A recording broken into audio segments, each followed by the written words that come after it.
Bun butter jam అనే ఒక Tamil movie ఈ మధ్య తెలుగులో కూడా రిలీజ్ కావడం జరిగింది. ఈ మూవీలో తమిళ బిగ్ బాస్ 5 విన్నర్ అయిన రాజు జయమోహన్ గారు హీరోగా నటించారు. ఈ మూవీ ఎలా ఉంది అంటే యావరేజ్ అని చెప్పవచ్చు. ఈ మూవీ యొక్క స్టోరీ విషయానికి వస్తే, ఒక ఇద్దరు క్లోజ్ ఫ్రెండ్స్ ఉంటారు అన్నట్టు. వాళ్ళు ఎవరో కాదు, లలిత అండ్ ఉమా. వీళ్ళిద్దరు ఒక ప్లాన్ ఇస్తారు అన్నట్టు.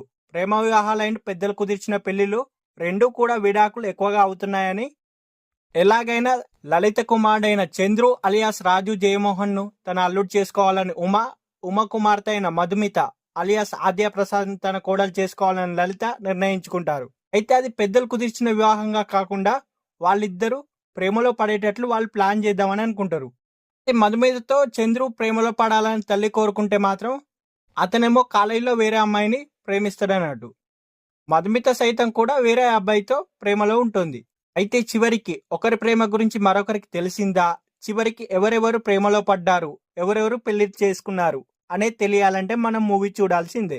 ఈ మూవీ యొక్క స్టోరీ టెక్నికాలిటీస్ విషయానికి వస్తే, ప్రస్తుతం మన సమాజంలో ప్రేమలు, పెళ్లిళ్ళు, విడాకులు అనే కాన్సెప్ట్ని తీసుకొని దాన్ని హిలీరియస్గా తెరకెక్కించడంలో మాత్రం డైరెక్టర్ తన మార్క్ కనబడింది. అయితే ముఖ్యంగా డైరెక్టర్ మాత్రం మన చుట్టూ సమాజంలో జరుగుతున్న సంఘటనలు చూసి ఈ స్టోరీని రాసుకున్నట్లు మనకు అర్థమవుతుంది. ప్రస్తుతం సమాజంలో మాత్రం పెద్దలు కుదిర్చిన పెళ్లిలే కాదు, ప్రేమించి పెళ్లి చేసుకున్న వివాహాలు కూడా పంతాలకు పోయి విడాకుల దాకా తెచ్చుకుంటున్నారు. అలాంటి కాన్సెప్ట్ని కొద్దిగా హిలీరియస్గా చెప్పే ప్రయత్నం చేస్తూ చివరిలో ఒక సందేశాన్ని ఇచ్చాడు డైరెక్టర్. అయితే ఈ మూవీలో ముఖ్యంగా ఫస్ట్ హాఫ్ మొత్తం రెగ్యులర్ కాలేజ్ సీన్లు, కుటుంబ సన్నివేశాలు, హీరో హీరోయిన్స్ మధ్య లవ్ ట్రాక్, ప్రేమ ఒకటే జీవితం కాదు, అంతకు మించి జీవితానికి అర్థం ఉందని చెప్పాడు డైరెక్టర్. అంతేకాదు, గతాన్ని తలుచుకోవడం, భవిష్యత్ గురించి బాధపడడం కన్నా వర్తమానంలో బతకడాన్ని ఈ సినిమాలో చూపెట్టాడు.